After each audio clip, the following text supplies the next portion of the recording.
இன்றைய இறையாசிர் எரேமியா 3:19. என் தந்தை என என்னை அழைப்பாய் என்றும் என்னிடமிருந்து விலகிச் செல்ல மாட்டாய் என்றும் எண்ணியிருந்தேன். அன்பிற்கினியவர்களே, தவக்காலம் உறவுகளை சரி செய்யும் காலம். என் கடவுளுக்கும் எனக்குமான உண்மை உறவை அறியவும் அதை மீட்டெடுக்கவும் வேண்டிய காலம். லூக்கா நற்செய்தியாளர் இயேசுவின் தலைமுறை அட்டவணையில் ஆதாம் கடவுளின் மகன் என்பார். ஆதாம் மட்டுமல்ல, நாம் அனைவருமே கடவுளின் மகனும் மகளும்.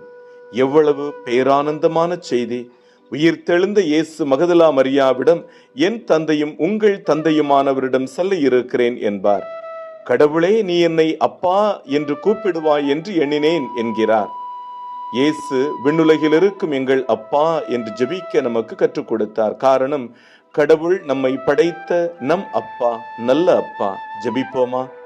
விண்ணில் வாழும் என் அப்பா, உமது மகனை மகளை ஆசீர்வதியும். இந்த மேலான நிலைக்கு நன்றி.